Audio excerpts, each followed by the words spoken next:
Yo guys, Chris here, enemy Spring Gamer, and welcome back to more Star Trek Online. Last time on Star Trek Online, we took a look at the first few patrols in the beta and alpha quadrants, and today we will be taking a look at the other two pertaining to the Delta Quadrant. Now, if you're coming onto this video before the last one, which you haven't, you should watch the one before this, even though there's no continuity, you should watch it, just saying. Anyway, if you're coming to this video before the last one, basically what a patrol is, and I'll just kind of go over this and reiterate a little bit, not too deep into it, but basically what a patrol is that it's kind of like a TFO, or not really a TFO, more like a feature episode, in that there is a kind of a structure going on here, kind of like how a feature episode kind of goes on like.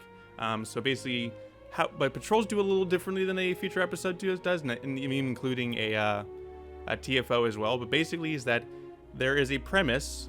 You basically, the premise leads into fights or some sort of mediary tasks. And in the two we'll be looking at today, I'll be going into a little bit what those mediary tasks can entail. Those mediary tasks, then it leads into a kind of a larger fight, and then then it leads into what I would call a finale. The finale is basically like this large, gigantic battle that comes in at the end to kind of finish things off. Now, patrols do offer things that TFOs or featured episodes do not. They are really easy ways to grind up on marks for reputation system, and a bunch of other stuff that will help you as well. And considering the fact that patrols are available to you at a pretty low level, the rewards you get from it will be invaluable to leveling up, because the game can be pretty tedious otherwise. But other than that, there's not really a whole lot to them. The two missions we'll be taking a look at today is Preying Upon the Weak and Unity. Both take place in the Delta Quadrant. Preying Upon the Weak takes place in the farm system, whereas Unity takes place in the Brothra system. So how this video is going to be structured is that I'm going to be showing clips of these patrols, rather, while I talk over them, kind of explaining what they entail. Now, there's not a whole ton to them, but they're kind of nice to know exactly what you might be able to expect from a patrol if you have never played one quite yet, if you're new to the game, or you just don't know anything about it. So anyway, starting off in Preying Upon the Weak in the Fern system. Fern, I don't know why I said it like that. Is that you warp in, and there are a few Borg collective ships kind of just sitting in the system after a large battle that they unfortunately did not win. If you're not familiar with the collective is kind of like the Borg, but instead of them being completely Borg drones, cooperative, excuse me, cooperative, I didn't mean to say that. The cooperative, rather, is that they are former Borg drones that have lost their connection to the collective. They are once again individuals. They have their own free will, and the cooperative is kind of like this faction that is trying to piece itself back together with the goal of liberating the Borg drones from the collective. Very noble, thing to do, but they're sitting in this. Back on topic, they're sitting in the system with their ships being damaged due to a battle against the Vaadwaur. Now, if you've never fought against the Vaadwaur, prepare yourself, because they can pack one hell of a punch. The worst attack the Vaadwaur can is use basically a wombo combo. Basically, they use a constriction anchor, which is basically this satellite that will hold you in place, kind of like a tractor beam, but doesn't do damage at the same time. And they'll just start throwing this barrage of attacks at you, and you're gonna be in pretty big trouble if you're not careful, which is why I would always recommend putting up a reverse shield polarity ability as soon as they try getting you into that, because the weapon that they use is energy based, so it will restore your shields pretty easily if you can get yourself into that. So making a good situation out of bad. But anyway, now common with all patrols is that you get the premise, then you immediately go into battles. But in the Fern system, there is the main star in the Fern system is unstable right now, and the issue with that is that it's going to constantly throw solar flares at you. The solar flares are more or less nothing to be completely worried about. They will most certainly wear away your shields. And if you're not careful, they will all go down at once. So make sure you have some good healing abilities, or shield healing abilities on hand, like a Science Team, or Transfer Shield Power, or Reverse Shield Polarity, or Rotate Shield Frequency, stuff like that. That stuff will certainly help with that, because if you're caught in a Constriction Anchor and they start throwing those barrages at you, you're in big trouble. So be careful of that. Now, something that is not particularly common in patrols, unfortunately, is that in this particular one, you have unlimited cooperative assistance. So whenever cooperative ships go down, at least enough of them do, cooperative reinforcements will arrive. It does actually kind of place a bit of a, I don't know, continuity issue, or kind of a plot hole, that if why do they need our help if they got plenty of cooperative ships able to come in whenever they need to? I don't get it. But they'll warp in and start helping a little bit, because again, the Vaadwaur do pack quite a hell of a punch. So it'd be nice to have something like that. But the general gist of this is just like, keep fighting the Vaadwaur, make sure that you don't, go down. If you blow up, don't worry. It's always, the consequences are always the same as if it was anything else in the game. You'll just respawn. But the finale has you fighting a Vaadwaur heavy artillery vessel. Heavy artillery vessels are very powerful. You do not want to get yourself into a spot with one of those things, although you still have to fight them regardless. They usually come with wingmen, usually assault vessels, and maybe an interdictor vessel as well. Interdictors are kind of like their science vessels. The thing about the Vaadwaur is that they are primarily offensive based, so they don't really have too many science abilities, if any. They don't really have any engineering abilities, if any. It's mostly their ships are mostly spec'd out for dealing as much damage to you as humanly possible, to take you down as fast as possible. As a result, you can actually kind of easily work around them if you know how to do things correctly. Their vessels are particularly vulnerable to drain abilities, so if you have a Tachyon beam on hand, it'll be really good to have that. Their power systems are also kind of more geared towards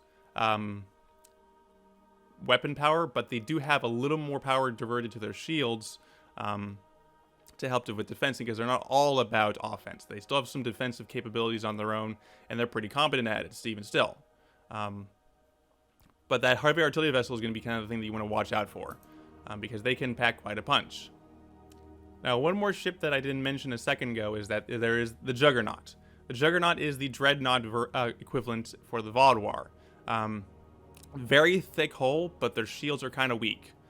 They're mostly there to take hits in their hull and try to deal out as much damage as they possibly can. They're very slow moving, so if you really can get a shield facing down and kind of whop them with a high yield torpedo or a kind of high energy cannon weapon, you can take these guys down pretty quickly, more or less. Other than that, the Vaadwaur are just generally more offensive based. They really don't have any much else pertaining to them that they don't really... What I'm trying to say is that they pack a punch, but they can be easily mitigated if you can. Just be careful about their barrage weapons, because they can take you out pretty easily if you're not careful. Anyway, as for Unity... Alright, so Unity. So Unity has you dealing with the Cooperative once again, this time with Logan Curtis of the Borg Cooperative. Again, their ships took some heavy damage in the battle, with several of their critical systems on the verge of failure. But there is kind of a bit of a different species in here that we haven't seen quite yet. Now, if you have watched Star Trek Voyager before, this species should be familiar to you, is the Octanti. The Cooperative called them species 6339, but we all know them as the Octanti. Now, the Octanti was a species that was mostly simulated by the Borg. If you watch Star Trek Voyager, then you will know all about this, but I'm not going to go into too much detail about it, because that's just going to start spoiling things. But anyway, they are skeptical about the Cooperative. They are under the impression that the Cooperative are not taking the best interest of the Borg drones that have been assimilated. and they don't believe that they are trying to liberate them and just trying to fall under kind of a guise to get people to go to the Borg or whatever.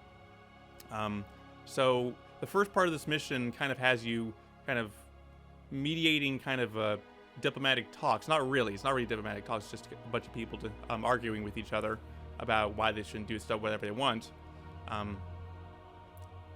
But once the fighting starts, in the middle of the conversation, some Vaudwar ships warp in, and this is your cue to fight. Now, the fights are more or less exactly the same for the first part, but the Octanti, in this case, is Zar.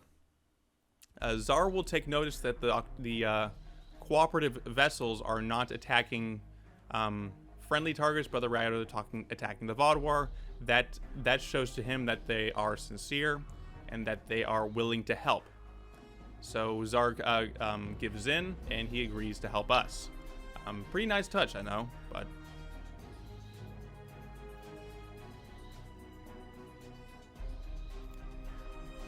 So after that talk, another group of Vaudwar ships will warp in, but this time you need to focus on repairing Octanti ships as part of an agreement, of course. As a lot of the time in this game, whenever you are fighting and there is some sort of delayed event, and what I mean by a delayed event is that an action that you take that takes a certain amount of time for it to complete. And in a lot of cases, these delayed events can be interrupted if you are hit with a damaging move. In this case, I don't really think it's actually that possible. So you can repair the Octanti vessels while also fighting and taking damage. Something to keep in mind. So one of my more favorite things about this particular patrol is that this Rax will say, "It's a trap!" And I'm not quite sure if that's a reference to Star Wars, but we'll think of it as one. So this begins basically the finale. So you got all the ships repaired. They're in the fight. You all fight to save yourselves or whatever, and that all leads into basically the Tsar giving in and willing to help with cooperate with the cooperative and help liberate Borg. Nice kind of a turn of events there, I would like to say. But that's kind of really it for Unity. There's not a whole lot more to explain about it. It's just, repair ships, fight Vaudwar, and don't die. But that's really it for the patrols as a whole in season 18. Patrols can be a really easy way just to get items and assets that really can be a bit of a pain to get otherwise. It's just, marks can be pretty tedious to acquire, especially if you've been doing TFOs all over in a row, and you just can't wait for that 30-minute timer to run down if you keep doing them all in a row. So they're a really good way to do to get these to get marks or dilithium or experience points or expertise.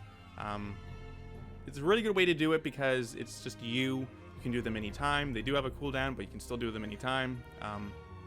You don't have to wait for a queue to fill up. It's nice, and I like this addition. It makes it easier to get things. But other than that, that's really kind of it to explain with all Calling of Patrols. So, what else do we have in store for this? Well, something that I had been kind of thinking for a while now is that since this Let's Play had started, a lot has changed, and a lot has also been left unexplained or was poorly explained, due to my inexperience in this kind of Let's Play kind of thing. So what I think we're going to do in the future episode, probably not the next one, I'm probably going to get back on the main story with Stu, but what I've been thinking about doing is doing a comprehensive guide of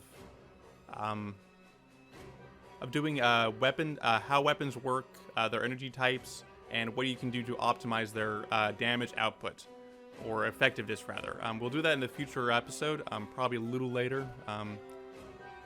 But I kind of like to be able to do that because there's just some things I would love to explain or report explained, and I'd like to be able to explain it much better with more comprehensiveness to it. But other than that, I think that's going to be it. So join me next time for more Star Trek Online, where we do the next mission in Star Trek Online. I don't know what it is at this point, but we're going to do the next mission. So see you guys later.